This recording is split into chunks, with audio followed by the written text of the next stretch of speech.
जय श्री कृष्ण भाई और बहनों। आज मैं आपको श्रावण शुक्ल पक्ष की पुत्रदा एकादशी की कथा सुनाती हूँ। पुत्रदा एकादशी साल में 2 बार आती है। पहली आती है पौष मास के शुक्ल पक्ष की एकादशी और दूसरी आती है श्रावण मास के शुक्ल पक्ष की एकादशी। श्रावण मास के शुक्ल पक्ष की एकादशी को पवित्रा एकादशी भी कहा जाता है। इस दिन भगवान को पवित्रा चढ़ाने का बहुत अधिक महत्व है। पुत्रदा एकादशी की कथा। युधिष्ठिर कहने लगे, हे मधुसूदन, अब मुझे श्रावण शुक्ल एकादशी की कथा सुनाइए। इस एकादशी का क्या नाम है, इसकी विधि महात्म्य सब सविस्तार कहिए। श्री कृष्ण जी बोले, हे राजन, इस एकादशी का नाम पुत्रदा एकादशी है। अब आप ध्यानपूर्वक इसकी पौराणिक कथा सुनिए। द्वापर युग के प्रारंभ में महिष्मति नाम की एक नगरी में महीजीत नाम का राजा राज्य करता था, परंतु पुत्रहीन होने के कारण राजा सदैव दुखी व चिंताग्रस्त रहता था।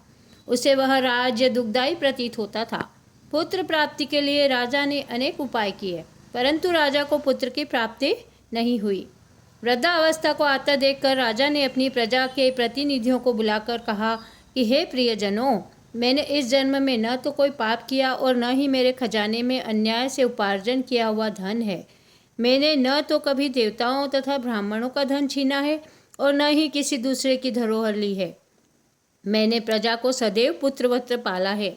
मैंने अपराधियों को पुत्र और बांधुओं की तरह दंड दिया है। कभी किसी से घृणा नहीं की, सबको समान माना है। इस प्रकार धर्मयुक्त राज्य करते हुए भी मेरे पुत्र नहीं हैं, इसलिए मैं अत्यंत दुख पा रहा हूँ। इसका क्या कारण है? राजा महीजीत की इस बात को विचारने के लिए मंत्रीगण तथा प्रजा के प्रतिनिधि वन को गए और वन में जाकर वे राजा के हित के लिए किसी श्रेष्ठ तपस्वी की खोज में लग गए। इतने में एक आश्रम में उन्हें एक अत्यंत वयोवृद्ध धर्म के ज्ञाता, बड़े तपस्वी, जितेंद्रिय, समस्त शास्त्रों के ज्ञाता महात्मा लोमश को देखा। तब सबने जाकर लोमश ऋषि को प्रणाम किया। उनके सामने बैठ गए महर्षि लोमश त्रिकालदर्शी अर्थात वह तीनों कालों की बात जानते थे। उन लोगों को देखकर लोमश ऋषि ने पूछा कि आप लोग किस कारण से आए हैं। निसंदेह मैं आप लोगों की समस्या के लिए हितकर कार्य करूंगा। लोमश ऋषि के ऐसे वचन सुनकर सब लोग बोले, हे महर्षि, आप अंतर्यामी हैं तथा आप हमारी बात जानने में ब्रह्मा जी के समान समर्थ हैं, अतः आप हमारे इस दुख को दूर कीजिए। इस समय हमारे राजा महीजीत पुत्रहीन होने के कारण अत्यंत दुखी हैं। हम लोग उन्हीं की प्रजा हैं, अतः उनके दुख से हम भी दुखी हैं। हमें विश्वास है कि आपके दर्शन से हमारा यह दुख अवश्य दूर होगा, क्योंकि महापुरुषों के दर्शन मात्र से अनेक कार्य सिद्ध हो जाते हैं। अब कृपा करके राजा के पुत्र होने का कोई उपाय बताइए। उनकी बात सुनकर लोमश ऋषि ने थोड़ी देर के लिए अपने नेत्र बंद किए और राजा के पूर्व जन्म का वृत्तांत जानकर कहने लगे, सुनो प्रजाजनों, आपका राजा पूर्व जन्म में एक निर्धन वैश्य था। निर्धन होने के कारण उसने अनेक बुरे कर्म किए। वह एक गांव से दूसरे गांव व्यापार करने के लिए जाया करता था। एक समय ज्येष्ठ मास के शुक्ल पक्ष की द्वादशी के दिन मध्याह्न काल के समय, जब वह 2 दिन का भूखा प्यासा था, एक जलाशय पर जल पीने के लिए गया। इतने में वहाँ एक बछड़े के साथ प्यासी गौ जल पीने के लिए आ पहुँची। राजा ने उस प्यासी गौ को जल पीने से हाँक कर हटा दिया और स्वयं जल पीने लगा। राजा के इसी पाप कर्म के कारण उन्हें यह दुख सहना पड़ रहा है।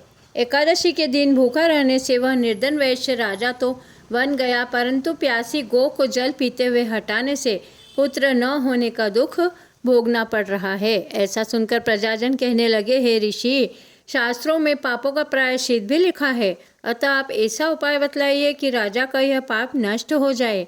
लोमश ऋषि कहने लगे, श्रावण शुक्ल पक्ष की पुत्रदा एकादशी को, जिसे पुत्रदा एकादशी भी कहते हैं, राजा व तुम सब लोग व्रत करो और रात्रि को जागरण करो और सब अपना पुण्य राजा को अर्पण कर दो और सब अपना पुण्य राजा को अर्पित कर दो। इससे राजा का वह पूर्व जन्म का पाप नष्ट हो जाएगा और राजा को पुत्र की प्राप्ति होगी। लोमश ऋषि के ऐसे वचन सुनकर मंत्रियों सहित सारी प्रजा नगर को वापस लौट आई और जब श्रावण शुक्ला एकादशी आई तो लोमश ऋषि की आज्ञा अनुसार राजा सहित सब ने पुत्रदा एकादशी का व्रत और जागरण किया। इसके पश्चात द्वादशी के दिन भगवान से प्रार्थना की कि उनके इस व्रत के पुण्य का फल राजा को मिले। उस पुण्य के प्रभाव से रानी ने गर्भ धारण किया और प्रसव काल समाप्त होने पर उसके एक बड़ा तेजस्वी पुत्र उत्पन्न हुआ। हे राजन, इसलिए इस श्रावण शुक्ला एकादशी का नाम पुत्रदा एकादशी पड़ा। अतः संतान के सुख की इच्छा रखने वाले इस व्रत को अवश्य करें। इसके महात्म्य को पढ़ने व सुनने से मनुष्य व सब पापों से मुक्त हो जाता है और इस लोक में संतान सुख भोग कर परलोक में स्वर्ग को प्राप्त होता है। बोलिए श्री कृष्णचंद्र भगवान की जय। अच्युतम केशवम राम नारायणम कृष्ण दामोदरम वासुदेवम भजे श्रीधरम माधवम गोपिका वल्लभम श्री जानकी नायकम श्री रामचंद्रम भजे श्री राधिका नायकम श्री कृष्णचंद्रम भजे।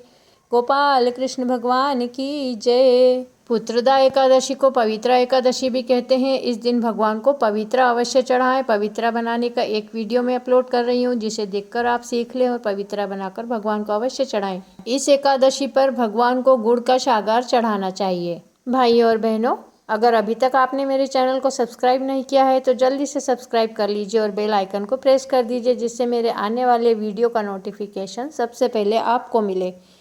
और वीडियो को अधिक से अधिक शेयर कीजिए। जय श्री कृष्णा। धन्यवाद।